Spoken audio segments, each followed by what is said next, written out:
शरीर व इंद्रिय संकरी. तर ते आता रक्ताची कार्ये हे बघणार आहोत. मला सांगा आपल्या शरीरामध्ये रक्त असतं त्याचे काय काय उपयोग आहे, काय काय कार्य आहे तुम्हाला सांगता येईल का?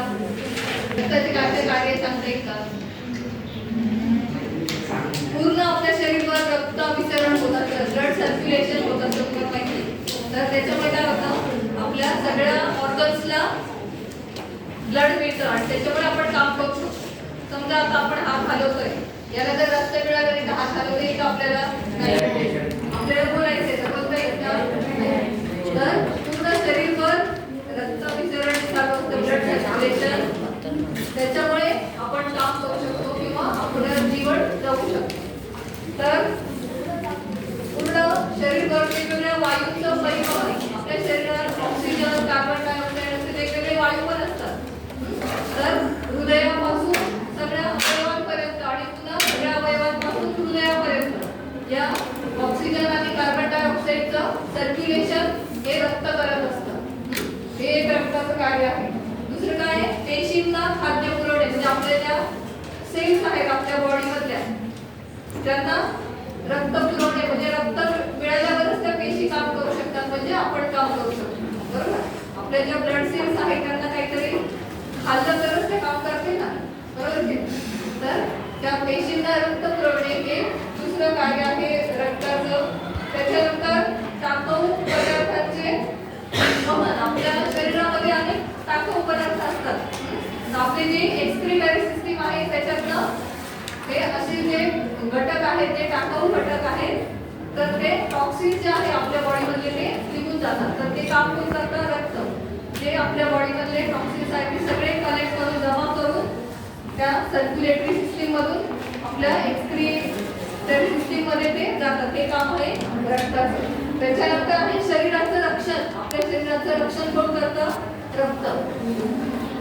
तर आपल्या रक्तामध्ये वेगवेगळे जे घटक असतात त्याच्यामुळे आपल्या शरीराचं रक्षण होतं. जे काही बॅक्टेरिया, जीवाणू याचा आपल्या शरीरावरती हल्ला होतो त्याच्यापासून रक्षण हे रक्त आपलं करत असतं. कारण की आपल्या रक्तामध्ये काय असतं, अँटीबॉडीज असतात, बरोबर आहे. या अँटीबॉडीजमुळे आपल्या शरीराचं रक्षण होत असतं. त्याच्यानंतर आपल्या बॉडीमध्ये अनेक संप्रेरक म्हणजे काय, हार्मोन्स आपल्या बॉडीमध्ये असतात. तर या हार्मोन्सचं पण सर्क्युलेशन काय चाललंय याच्यामुळे होत असतं रक्तामुळे. त्याच्यानंतर तुम्हाला मी सांगितले की सोडियम आणि पोटॅशियम असतं आपल्या रक्तामध्ये. तर त्याचं सुद्धा बॅलन्स करण्याचे काम रक्त करत असतं. त्याचा समतोल ठेवायचं काम आपलं रक्त करत असतं.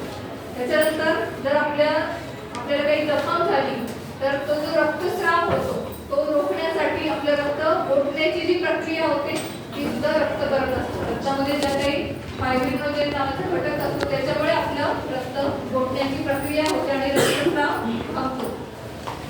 तर हे असे विविध कार्य आहेत रक्ताचे. याच्यानंतर पुढचा जो घटक आहे तो म्हणजे रक्तगट आहे. तुम्हाला सगळ्यांना रक्तगट माहिती असतील. ब्लड ग्रुप, कोणकोणते ब्लड ग्रुप असतात, बरोबर. 4 मुख्य ब्लड ग्रुप असतात, ए बी ओ,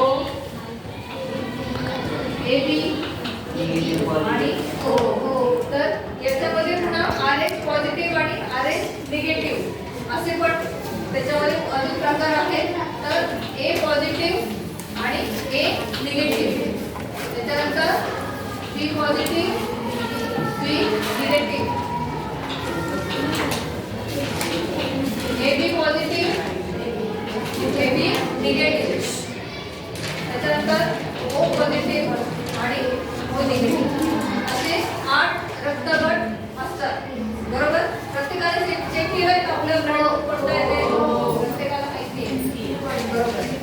तर काही वेळेला आपल्याला सुद्धा काही जखम झाली, रक्तस्राव झाला, जास्त रक्त गेलं आपल्या शरीरातून तर आपल्या अशा वेळेला ब्लड आपल्याला घ्यावं पण लागतं, बरोबर. तर म्हणून आपण रक्तदान केलं पाहिजे की ज्याच्यामुळे दुसऱ्याला उपयोग होईल. ज्याला कोणाला गरज आहे रक्ताची त्याच्यासाठी रक्तदान करण्याची गरज असते. प्रत्येकाचा ब्लड ग्रुप चेक केला जातो आणि ज्याचा जो ब्लड ग्रुप आहे त्याच्या गरजेप्रमाणे त्याला त्या रक्त गटाचं रक्त दिलं जातं,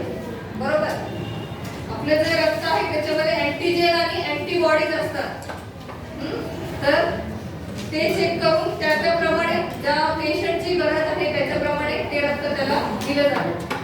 काही पेशंटला ठराविकच घटकांची गरज असते रक्तामधल्या, पण पूर्ण रक्त दिलं जात नाही. तर जे काही गरज आहे त्या व्यक्तीची त्याच्याप्रमाणे त्याला रक्त दिलं जातं. तर ज्या म्हणजे ऍक्सिडेंट असेल किंवा काही वेळेला ऑपरेशन असेल एखाद्या पेशंटचं, त्यावेळेला पण रक्त आपल्याला इमर्जन्सी म्हणून आपल्याला त्याची तयारी ठेवायला लागते. त्याच्यानंतर थॅलेसेमिया एक आजार आहे की ज्याच्यामध्ये त्या व्यक्तीला सतत रक्त देण्याची गरज पडते, त्याचं रक्त बदलावं लागतं. त्याच्यानंतर कॅन्सर हा एक आजार आहे. तर कॅन्सर आजार असल्यावर पण ज्यांना ब्लड कॅन्सर आहे त्यांना ते रक्त बदलण्याची गरज पडते. म्हणून रक्तदान हा एक महत्त्वाचा विषय आहे की रक्तदान करण्याची गरज असते.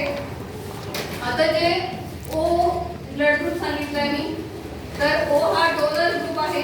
म्हणजे ओ रक्त गटाचं रक्त हे सगळ्या ग्रुपला चालतं. ए बी आणि ए बी आणि ओ या चारही गटांना ओ ज्याचा ब्लड ग्रुप असेल त्याचं सगळ्यांचं रक्त चालतं. आणि ए बी जो ग्रुप आहे तर ए बी ह्या ब्लड ग्रुपला सगळ्या ब्लड ग्रुपचं रक्त चालतं. म्हणजे तो रिसिव्हर आहे आणि हा डोनर आहे. बरोबर. ओ ज्याचं कोणाचा ओ ब्लड ग्रुप असेल तर तो कोणालाही रक्त डोनेट करू शकतो. सर्वांना त्याचं रक्त देता येतं म्हणून त्याला डोनर म्हणतात किंवा सर्व योग्य दाता म्हणतात. आणि दुसरा जो आहे ए बी पॉझिटिव्ह, तर तो सर्व योग्य ग्राही आहे. वेगवेगळ्या ब्लड बँक असतात की त्याच्यामध्ये हे रक्त कलेक्ट केलं जातं आणि त्याच्यावर काही प्रोसेस करून ते स्टोअर केलं जातं. ज्या ज्या वेळेला कोणाला रक्ताची गरज असेल तर त्याच्या गरजेप्रमाणे त्याला त्या रक्ताच्या बँक दिल्या जातात.